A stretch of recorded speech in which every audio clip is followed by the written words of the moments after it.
اعوذ باللہ من الشیطان الرجیم بسم اللہ الرحمن الرحیم۔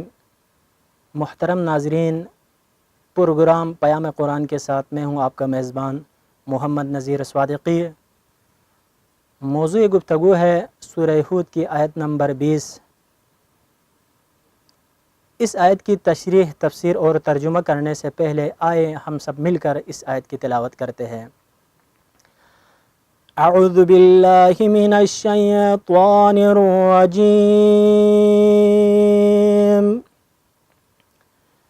بسم اللہ الرحمن الرحیم۔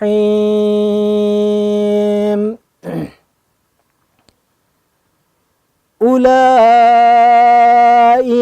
لم یکونوا معجزین فی الارض وما كان لهم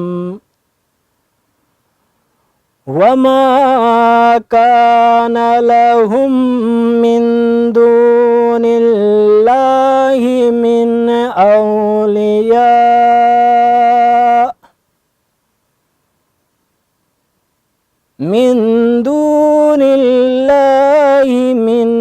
اولیاء يضاعف لهم العذاب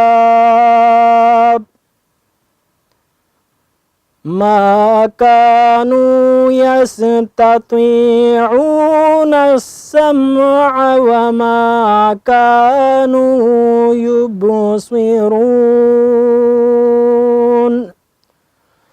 صدق اللہ العلی العظیم۔ ترجمہ: ایسے لوگ زمین پر عاجز کرنے والا نہیں ہے، اور انہوں نے اپنے لیے جو منحوس مقدر بنا لیا ہے اس پر غالب آ کر خطرات سے فرار نہیں کر سکتے، اور خدا کے مقابلے میں ان کا کوئی ناصر و مددگار نہیں ہے۔ ان کے لیے دگنا عذاب ہوگا، کیونکہ وہ خود بھی گمراہ ہے اور خدا کے راستے کو بند کر کے یا اسے ٹیڑھا کر کے دوسروں کو گمراہ کرتے ہیں۔ یہی لوگ اپنی ہٹ درمی اور دشمنی کی وجہ سے حق کو سننے اور اسے دیکھنے کی طاقت نہیں رکھتے ہیں۔ محترم ناظرین، موضوع گفتگو گزشتہ 2-3 دن سے رسول اکرم صلی اللہ علیہ وآلہ وسلم کی رسالت کی حقانیت کے بارے میں ہو رہی ہے۔ تو آج اختصار کی خاطر میں آیت نمبر 17، 18، 19 کی طرف اشارہ نہیں کروں گا، بس فقط اسی آیت کی مختصر تشریح کروں گا۔ محترم ناظرین، اس آیت شریفہ میں 1-2 نکات قابل غور ہے جس پر ہمیں غور کرنے کی ضرورت ہے۔ ان نکات میں سے ایک نکتہ یہ ہے کہ یضاعف لہم العذاب، یعنی ان منکرین آخرت، منکرین رسالت، منکرین خدا کے لیے جو عذاب ہیں، اس عذاب کو دوگنا کیا جائے گا، یعنی ڈبل عذاب۔ تو سوال پیدا ہوتا ہے، آیا عذاب کا دگنا ہونا عدل الہی کے ساتھ مطابقت رکھتا ہے یا نہیں رکھتا ہے؟ اگر کوئی شخص غلط کام انجام دے دیتا ہے تو اس صورت میں اصولاً تو اس کے اوپر ایک عذاب ہونا چاہیے، لیکن یہاں ان کے بارے میں کہہ رہا ہے کہ عذاب الہی ان کے لیے دگنا ہوگا۔ تو یہ سوال ذہن میں آتا ہے، آیا عذاب کا ڈبل ہونا عدل الہی کے ساتھ مطابقت رکھتا ہے یا نہیں رکھتا ہے؟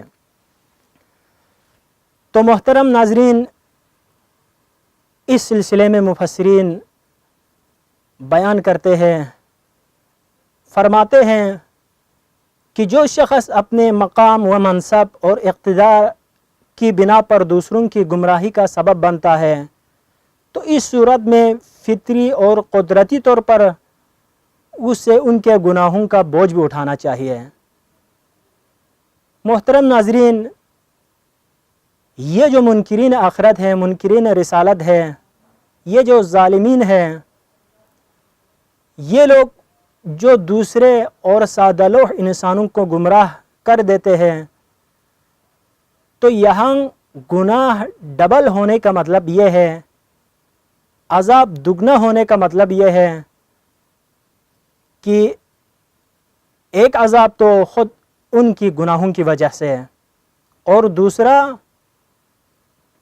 ان لوگوں کا گناہ جو انہوں نے گمراہ کیا ہے، ان کے گناہ بھی ان کے سر آ جاتا ہے۔ تو اپنا گناہ اور دوسروں کا گناہ یہ دونوں اس کے سر آ جاتا ہے، تو یہاں عذاب الہی دگنا ہو جاتا ہے۔ عذاب الہی کے دگنا ہونے سے مراد یہی ہے، چونکہ ان کی وجہ سے وہ لوگ گمراہ ہوا ہے، وہ لوگ راہ حق سے بٹ گیا ہے، وہ لوگ راہ خدا سے جدا ہوا ہے، تو یقیناً ان کے عذاب میں دگنا ہونا چاہیے۔ یہ نہ صرف عین انصاف کے مطابق ہے بلکہ عین عدل الہی کے مطابق بھی ہے، ڈبل عذاب ہونا۔ تو محترم ناظرین، اس آیت شریفہ سے یہ بات واضح ہو جاتی ہے کہ ظالم لوگ خدا کے قہر و عذاب سے نہیں بچ سکتا، کسی صورت بھی عذاب الہی سے وہ بچ نہیں سکتے ہیں، اور بہت جلد وہ لوگ اپنے ظلم کا انجام دیکھ لیں گے۔ تو محترم ناظرین، اس وقت بھی ہم دنیا میں دیکھ لیں، جو بھی ظالم ہے، جس صورت میں بھی ہے، جس علاقے میں بھی ہے، چاہے وہ بر اعظم افریقہ میں ہو، ایشیا میں ہو، یورپ میں ہو، امریکہ میں ہو، ان کا انجام ہم نے دیکھ لیا ہے۔ میں آپ لوگوں کے لیے ان میں سے ایک دو مثالیں پیش کرنا چاہتا ہوں۔ تاریخ گواہ ہے، ان ظالموں میں سے ایک بڑا ظالم فرعون ہے۔ فرعون کا انجام آپ لوگ سب اس بات سے بخوبی آگاہ ہے۔ اسی طرح نمرود ہے، اسی طرح اسلام آنے کے بعد یزید ہے، اسی دنیا میں ان کو اپنے مقام تک پہنچایا، یعنی ظلم کا انجام دکھا دیا۔ ظلم کرنے کا نتیجہ یہ ہوتا ہے۔ تو محترم ناظرین، ہمیں ظلم کے بارے میں معلومات ہونی چاہیے کہ ظالم لوگ قہر الہی سے نہیں بچ سکتا ہے، لہٰذا ظلم سے اجتناب ہر صورت میں ضروری اور لازم ہے۔ اس کے علاوہ افترا پردازی کرنے والے یہ بات دل سے نکالے کہ طاغوتیوں کی ولایت اور حمایت ان کی نجات کا سبب بنے گی، یعنی یہ قرآن کا پیغام ہے، یہ ببنگ دہل قرآن نے اعلان کیا ہے کہ اگر کوئی شخص افترا کرنے کے بعد، ظلم کرنے کے بعد، جھوٹ بولنے کے بعد، لوگوں کو راہ خدا سے روکنے کے بعد، بندگان خدا کو راہ خدا سے روکنے کے بعد، یا ان کو غلط راستے پر ڈالنے کے بعد وہ لوگ یہ سمجھتا ہوگا کہ طاغوت ہمیں بچائے گا، یہ ان کی بھول ہے۔ اللہ تعالیٰ ارشاد فرما رہا ہے کہ طاغوتیوں کی ولایت اور ان کی حمایت ان کے لیے نجات کا ذریعہ نہیں بنے گی، چونکہ سب سے بڑا اس دنیا میں اللہ تعالیٰ کی ذات ہے۔ اللہ تعالیٰ کے علاوہ کوئی کسی کا عذاب کم کر سکتا ہے، نہ اس کو معاف کر سکتا ہے۔ محترم ناظرین، اسی طرح اس آیت شریفہ میں یہ پیغام بھی موجود ہے کہ گمراہ رہبر، گمراہ پیشوا جو دوسروں کی گمراہی کا سبب بنتے ہیں ان کا گناہ بھی اپنے سر اٹھائیں گے۔ ابھی ہم نے آپ لوگوں کو بیان کیا کہ جو دوسروں کی گمراہی کا سبب بنتا ہے تو وہ اس کا گناہ بھی اپنے سر اٹھاتا ہے۔